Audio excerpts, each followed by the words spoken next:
Inilah cerita misteri bersambung, ditulis oleh Neno Kristiandi Nelis dengan judul Minyak Bintang, seri yang ketiga.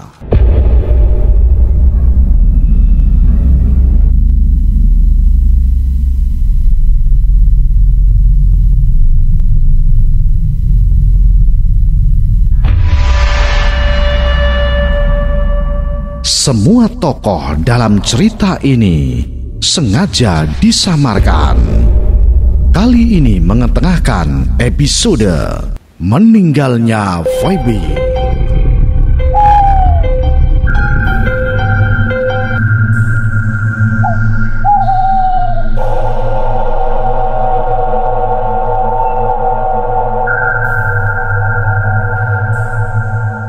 Pada kisah yang lalu diceritakan, saat Rida di rumah sakit yang lagi berbincang dengan ibu mertuanya sedikit debat.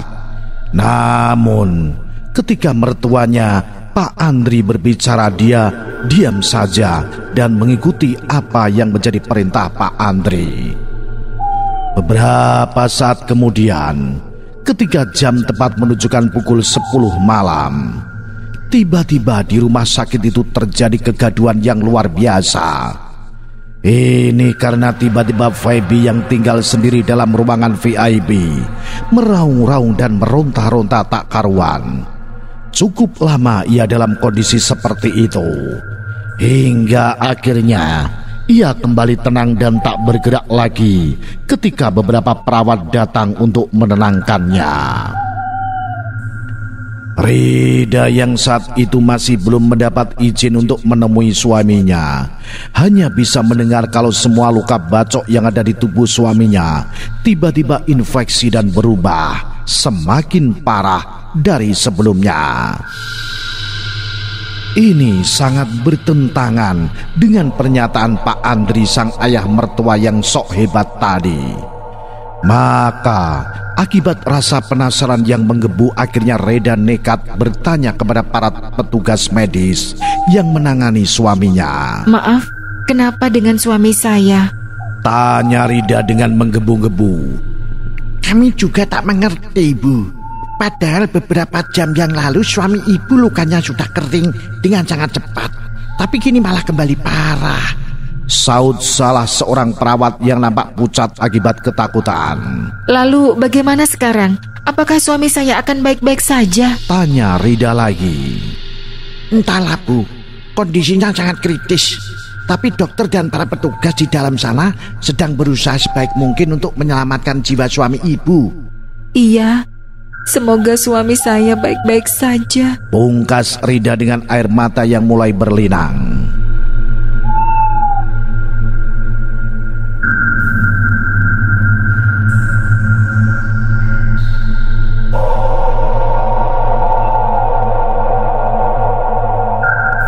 Satu jam berlalu, akhirnya Feby tak tertolong lagi. Lukanya terlalu parah untuk bisa disembuhkan. Jeritan dan tangisan Rida pun pecah mengiringi tubuh suaminya menuju ke mobil jenazah. Sementara si Pak Andri yang sejak tadi sangat percaya diri, kini tampak murung, bingung dan tak berdaya. Kelihatannya ada sesuatu yang ia sesalkan. Bahkan ia pun sampai-sampai tak mau ikut serta masuk ke dalam mobil jenazah. Kalian berangkatlah duluan, nanti saya menyusul, ucapnya sambil menunduk sedih. Tapi kami di sini kan cuma bertiga sama supir. Sebaiknya Bapak ikut saja, saut sang istri cepat.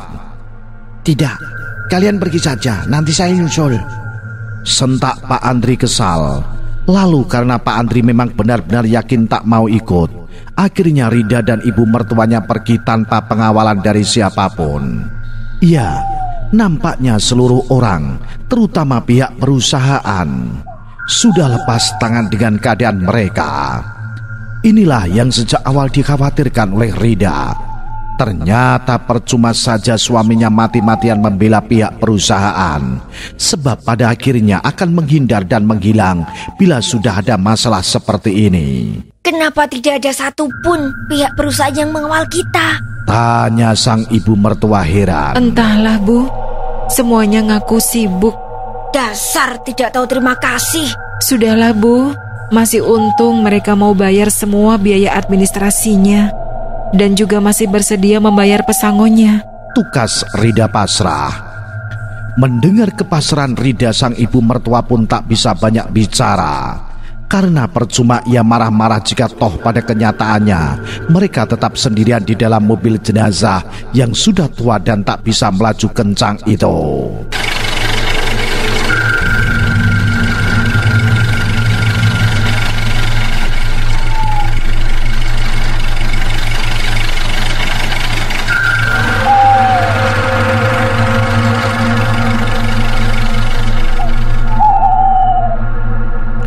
Beberapa puluh menit dalam perjalanan, Rida dan ibu mertuanya hanya saling diam dan larut dalam pikirannya masing-masing.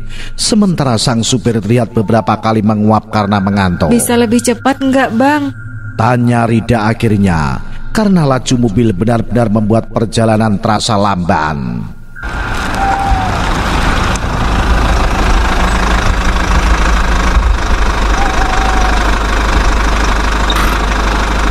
Ini udah kecepatan penuh kok, Mbak, saut sang supir datar. Kecepatan penuh apanya? Dari tadi masih belum keluar-keluar juga dari hutan ini. Sentak Rida lagi dengan nada kesal. Sabar, Mbak, sabar. Saya pun takut loh lama-lama di sini, sebab hutan ini banyak hantunya.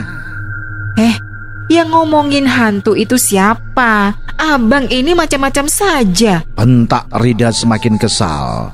Iya, baru kali ini ia merasa sangat marah dengan seseorang, terutama dengan sang supir yang dinilai tidak nyambung dan ngawur. Tapi kalau dipikir-pikir, pernyataan dari sang supir tadi ada benarnya juga. Sebab menurut cerita yang ia dengar, wilayah hutan ini memang sangat angker. Terlebih karena di wilayah hutan ini masih banyak pemakaman kuno yang sudah tak terurus lagi. Jadi jikalau berani melintasi hutan ini di atas pukul 10 malam, maka sudah pasti akan bertemu dengan penampakan-penampakan makhluk halus yang menyeramkan. Dan sialnya, saat melirik jam tangannya, Rida langsung tahu kalau saat itu jam sudah hampir menunjukkan pukul 11 malam. Bulu kuduk Rida langsung merinding tak karuan, dan ia berusaha agar membangunkan ibu mertuanya yang sejak tadi sudah tertidur pulas.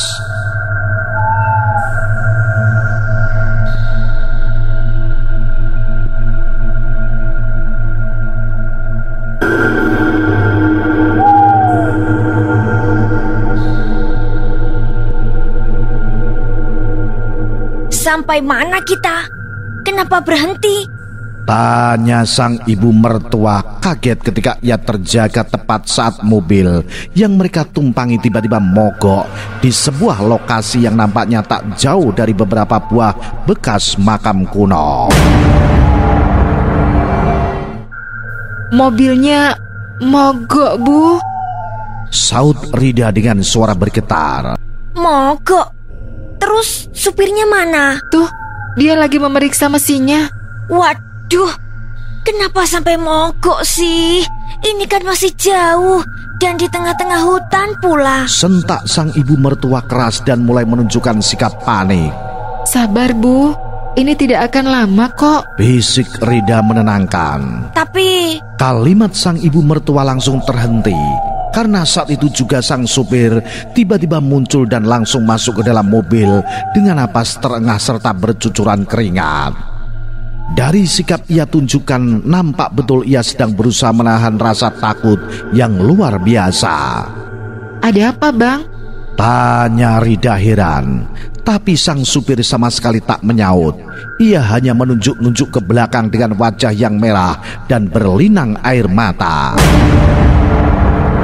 Aneh. Baru kali ini Rida melihat ada orang yang setakut dan segugup itu.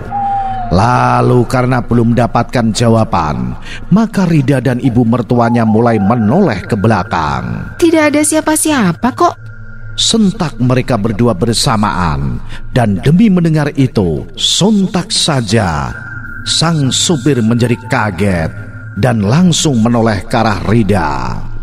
dengan tatapan tak percaya. Masa sih? Gumamnya kemudian sambil ikutan menoleh ke belakang dengan pelan-pelan. Dan benar saja, ia tak melihat siapapun yang berada di belakang sana kecuali jenazah Feby. Dan itu pun jenazahnya ada di dalam mobil.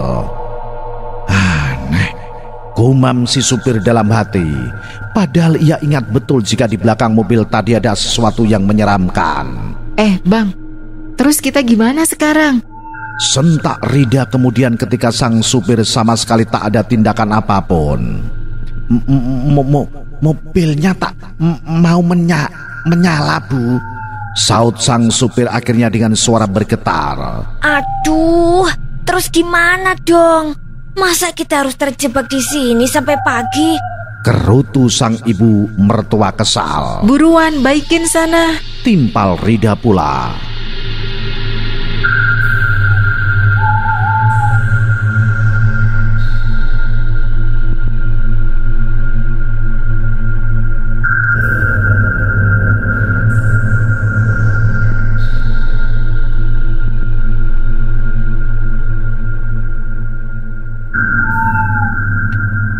Lalu karena dikeroyok oleh dua orang yang mulai marah, sang supir akhirnya keluar juga dengan perasaan yang masih ketakutan.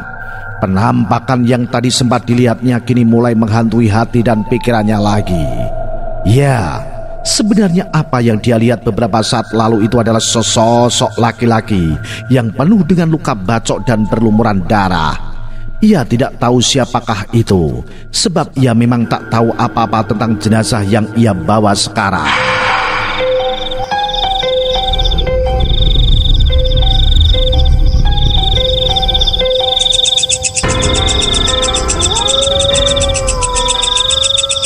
Beberapa saat kemudian, suara jangkrik terdengar di mana-mana dan suara hewan malam. Yang lainnya pun mulai terdengar semakin riuh membahana.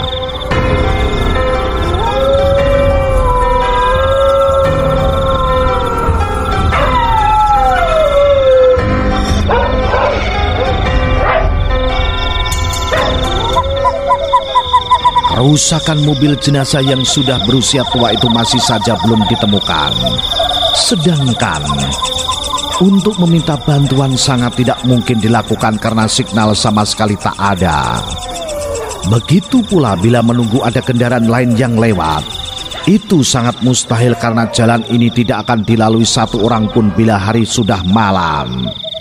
Semua orang sudah tahu kalau jalan ini terkenal angker dan sangat berbahaya. Angker karena masih banyak makhluk halusnya, dan berbahaya karena banyak tikungan tajam yang di sisinya penuh dengan jurang. Jadi dengan beberapa alasan di atas, ketiga orang tersebut tidak bisa apa-apa selain berharap dan menunggu kemungkinan salah seorang dari keluarga mereka akan datang mencari.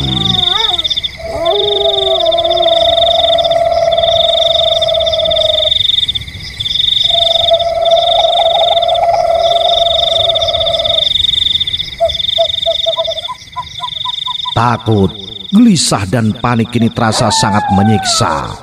Namun untungnya harapan mereka akhirnya terwujud ketika beberapa saat kemudian sebuah motor tampak datang mendekat. Tapi sayangnya itu bukanlah salah satu keluarga dekat Rida maupun mendiang suaminya.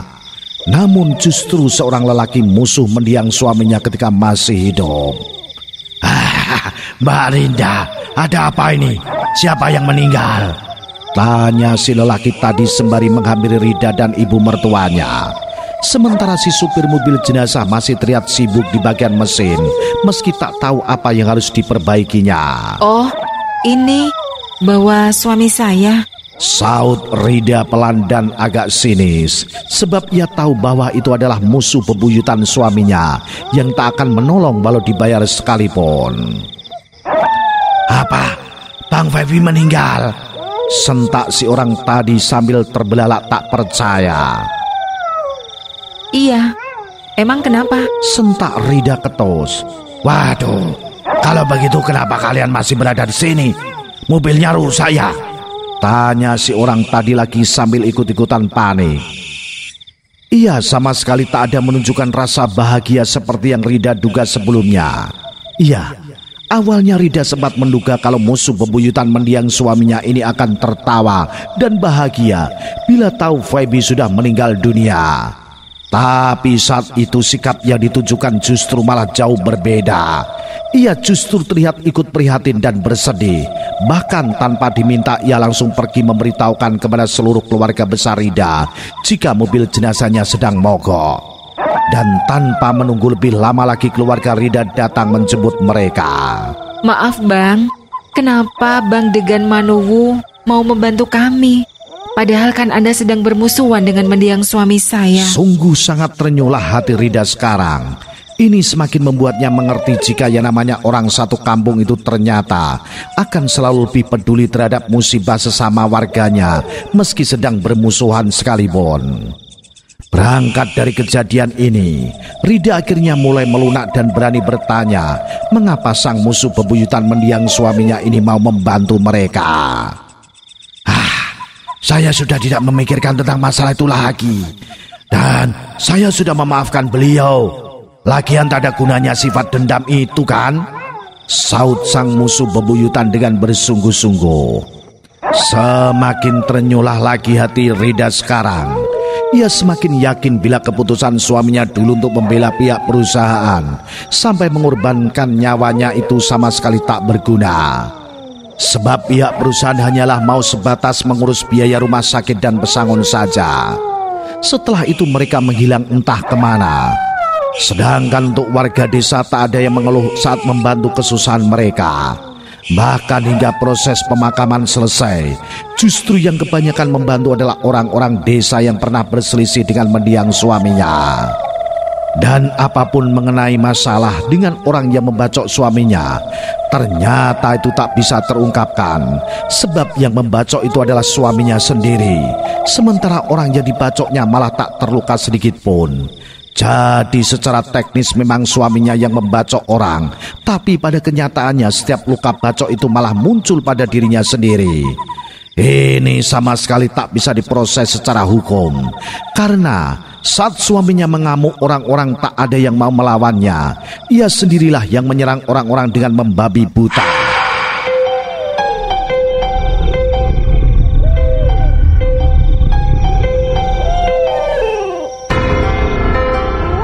Sementara itu di sisi yang berbeda, ayah mertua Rida makin kepikiran dan tak habis pikir kenapa putranya malah meninggal dunia.